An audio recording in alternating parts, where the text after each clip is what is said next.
Christmas dinner was supposed to be calm, well, as calm as it gets with my family. But the second her hand cracked across my baby's cheek, the whole room froze, like someone had yanked the plug out of reality. Even the ring light. Yeah, the one my sister insisted we use so her holiday content looked aesthetic. Let out this tiny buzz before going dead quiet. Rowan didn't even cry right away. His little body jerked, and then his breath caught like he didn't understand the pain yet. My heart smashed right through my ribs, but before I could even move, the entire table turned their eyes on me. Not on him. On me. Like they were waiting for the script. The usual. Joy, apologize. Joy, don't make this dramatic. Joy, shrink a little more so we don't have to deal with the truth. I didn't even get to stand, because Marcus, my husband, the calmest man alive, slowly pushed his chair back. That slow, deliberate scrape was louder than the slap had been. He stood, shoulders squaring, and stared straight at my sister. His voice was low, almost quiet enough to miss. Get out. Marlene's mouth fell open like she'd been slapped instead. My parents blinked, confused, a bit offended, and definitely more protective of her than my 1-year-old who'd just been struck. But none of this started tonight. It started decades ago, tucked in the corners of rooms people pretended were warm.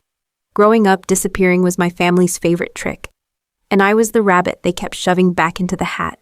At every holiday gathering, I'd end up in the extra chair at the far end of my grandparents' dining room.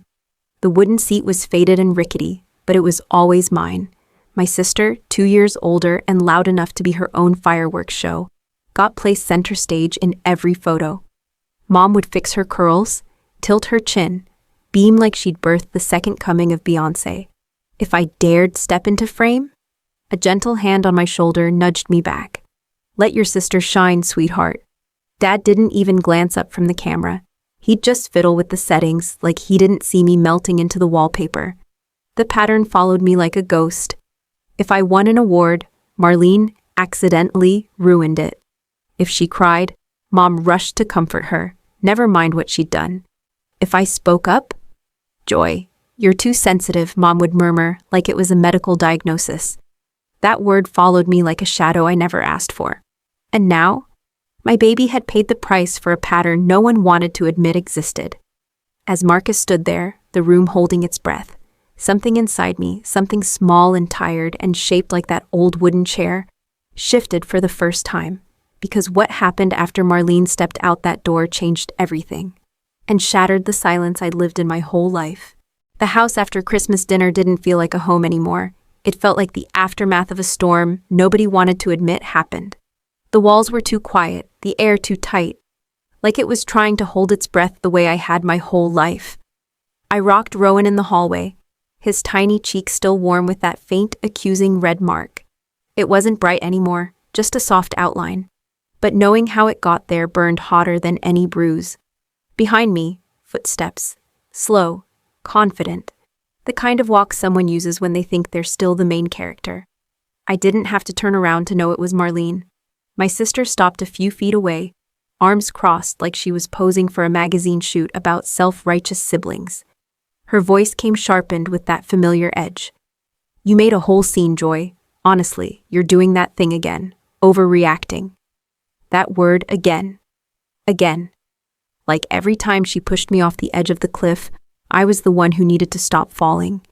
I didn't answer. Silence used to be surrender in this house, my surrender. But this time it felt different, heavier, like I was holding something steady instead of letting something collapse. She waited for the usual, the shrinking, the apology, the softening. She didn't get it. Her sigh was dramatic enough to shake the Christmas ornaments. You know Mom agrees with me, she pressed on. She said you're too emotional to be taken seriously. My throat tightened, but the rest of me stayed still. Controlled. Years of practice, just pointed in a different direction this time. Marlene took a step closer, lowering her voice like she was doing me a favor. If you want this family to stay normal, you need to stop turning everything into drama. You embarrassed us. Us. As if I wasn't the one carrying the bruises, emotional or otherwise.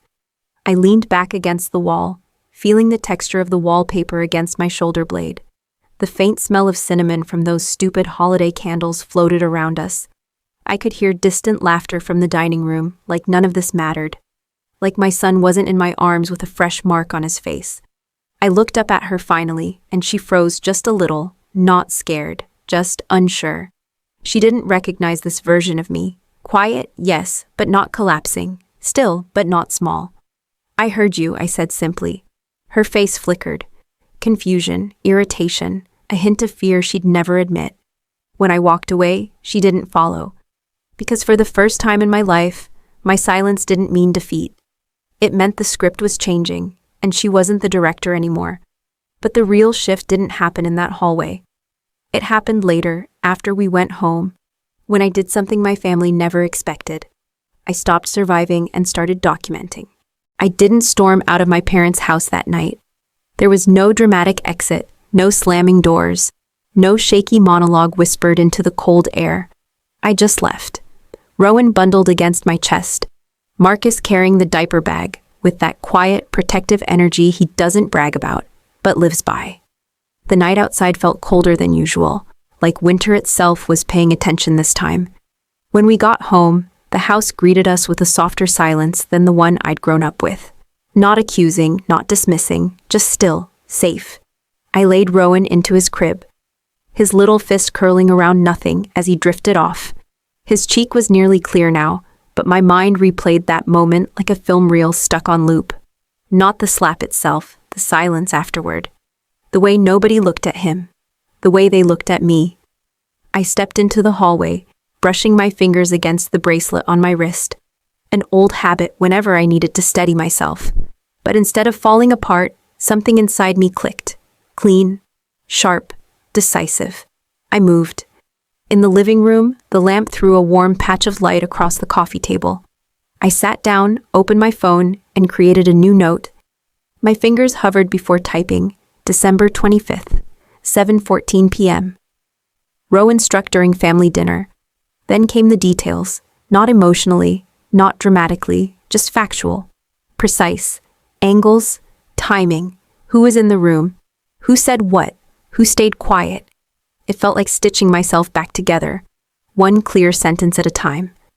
I opened my camera roll and added the photo I'd taken in the hallway, the faint mark on Rowan's cheek, glowing under soft light. I saved it under a new folder labeled Rowan, Health and Safety. Then I went to the family group chat. Screenshot, save, label, repeat. Dismissive messages from last month, Marlene coordinating content shoots like she was running a mini PR empire, Mom telling me I was killing the vibe by mentioning real concerns. Into the folder they all went. I opened my laptop next, created a spreadsheet, tabs appeared, timeline observations, communication logs, risk indicators.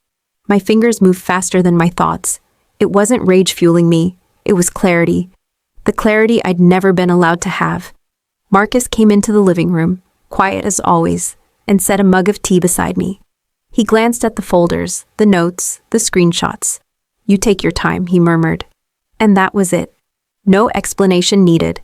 I added medical notes from Rowan's first year, not to weaponize anything, but to build a record no one could deny. Evidence is louder than any family's gaslighting. By midnight, I drafted the email. Neutral, steady, direct. I attached every file and sent it to the legal advisor I'd contacted months ago for another issue.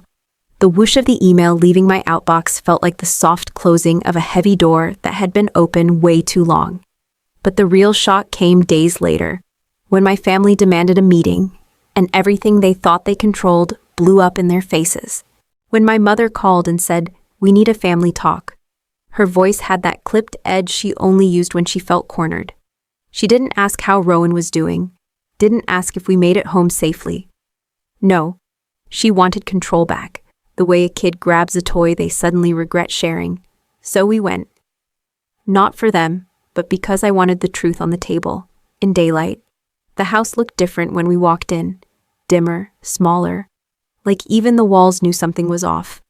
The leftover Christmas lights blinked unevenly in the window, struggling to stay festive. The ring light Marlene had used for her perfect Christmas content lay collapsed in the corner like a dead tripod spider. Marlene was already at the dining table, arms crossed, face arranged in that dramatic blend of innocence and indignation she'd perfected since childhood. Mom stood behind her like a bodyguard. Dad hovered near a chair, pretending to adjust it as he eyed Marcus cautiously. "Joy," my mother began, "we think you misunderstood what happened. Of course, the script, page 1, line 1. Before I could open my mouth, Marlene jumped in. "You blindsided us with that email." "Seriously, Joy, who does that to their own family?" Marcus didn't sit. He simply rested his hands on the back of a chair, calm, controlled, and somehow making the room feel smaller just by existing. "We're not here for excuses," he said. "We're here for the truth." Mom scoffed, but the sound died halfway out of her throat when Marcus straightened. He didn't need volume, he had presence. And right now, it was enough to tilt the entire room. I reached into my bag and placed a thin folder on the table. No theatrics, no raised voice, just paper, evidence. Dad frowned. "What is all this?" "Documentation," I said evenly. "Since none of you looked at Rowan that night." Marlene rolled her eyes so hard I thought she'd sprain them. "You're blowing this way out of—" Marcus cut her off, voice low but sharp as a blade sliding from its sheath. "She slapped a baby." Silence. Finally, honest silence. I opened the first page, a photo of Rowan's cheek, still tinted pink under hallway light. "This was taken 10 minutes after dinner," I said. "A pediatric specialist reviewed it. Her assessment is attached." Mom's face tightened. "Joy, you didn't need to escalate." "I didn't escalate anything," I replied. The moment she struck him, the situation escalated itself. I slid forward more pages. Timelines, texts, observations, legal guidance. The kind of truth that doesn't crumble under family denial. Marlene shot up from her chair. "You're making me look like a monster." "No," I said quietly. "I'm showing what you did." She opened her mouth, ready to unleash one of her classic verbal hurricanes. But Marcus stepped forward before she got the chance. "Get out." Not shouted, not emotional. Final.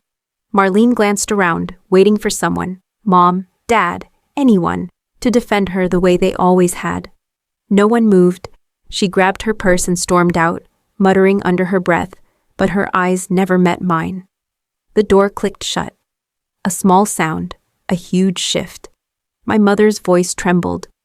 "Joy, what happens now?" I closed the folder. "Now, whatever comes next, isn't mine to fix." The house felt lighter the moment we stepped outside. Not healed, but honest. Later, at home, Rowan toddled across the winter grass, wobbling slightly as he grabbed onto the bench.